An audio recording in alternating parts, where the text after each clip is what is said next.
आज हम बात करने वाले हैं निर्मल वर्मा के एक कहानी संग्रह पिछली गर्मियों में संकलित एक कहानी पिता और प्रेमी के बारे में।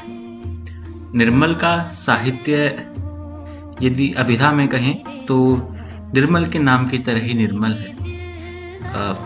उनके साहित्य में कहते हैं कि जो बड़े लोग होते हैं, जो बड़े लोग मतलब बच्चों के लिए जो बड़े लोग हैं वो एक मुख्य पात्र के रूप में हैं। लेकिन अगर उनके साहित्य को गहनता के साथ पढ़ा जाए तो हम देखेंगे कि जो उनका साहित्य है उसमें बच्चे एक बहुत ही महत्वपूर्ण भूमिका निभाते हैं। हमने पिछली वीडियो में बात की थी कहानी धूप का एक टुकड़ा के बारे में। उस कहानी में जो बच्चा है जो पेरम्बुलेटर में बैठा है और पूरे संवाद को सुन रहा है, वो बोल नहीं सकता लेकिन सुन सकता है। इसी तरह इस कहानी में पिता और प्रेमी, एक बच्चे के नजरिए से शायद ये कहानी देखी गई है, उसके बाद इसका शीर्षक रखा गया है पिता और प्रेमी। एक लड़का और एक लड़की मिलते हैं लंदन की स्ट्रीट पर बहुत अरसे के बाद। तो जो लड़का है वो लड़की को देखता है, उसके हाथ में एक बच्चा भी है जो उस लड़की का ही बच्चा है और वो लड़का उस लड़की का पूर्व प्रेमी है। तो कहानी का शीर्षक हुआ जो बच्चे को वो पुरुष मिला है वो उसका पिता है या उसकी माँ का प्रेमी है, वो क्या है उसके लिए। तो दोनों एक पार्क में जाते हैं, दोनों प्रेमी प्रेमिकाएं, उसके बच्चे की माँ और वो लड़का, दोनों पार्क में जाते हैं। तो उसका एक संवाद है जो बहुत ही सोचने को मजबूर करता है।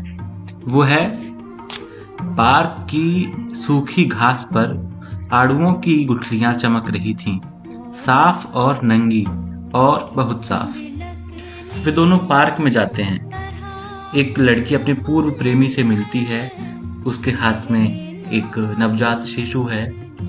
उसके बाद वो लड़का पूछता है कि क्या ये बालक तुम्हारा है? वो कहती है हाँ, यह बालक मेरा है। और वो दोनों जाकर पार्क में बातें करते हैं। बातें कर नहीं पाते। जैसा निर्मल लिखते हैं कि जो फल आड़ू वो खा रहे थे उसकी गुठलियां बहुत साफ हैं, बहुत करीने से साफ की गई हैं। वो गुठलियां साफ क्यों हैं? क्योंकि उन दोनों के बीच जो संवादों का दायरा है वो खत्म हो चुका है। वो दोनों संवाद कर ही नहीं पा रहे हैं। उस पूरी परिस्थिति को वह बच्चा देख रहा है जो बैठा है। यह कहानी एक बहुत बड़ा विद्रोह, बहुत बड़ी क्रांति नहीं है, लेकिन मानव मन में जो एक हल्की सी उलझन रहती है उसको साफ शब्दों में एक पन्नों में उतार दिया है। उसका कोई हल नहीं दिया है, उसका कोई निर्णय नहीं दिया है निर्मल वर्मा ने, सिर्फ संवेदनाओं को गढ़ के उस पन्ने पे उतार दिया है और कहानी हम सभी के सामने प्रस्तुत कर दी गई है। मैं आप सभी से गुजारिश करता हूं कि आप संग्रह पिछली गर्मियों में से एक कहानी पिता और प्रेमी जरूर पढ़ें और अपना रिव्यू मुझे जरूर बताएं। धन्यवाद।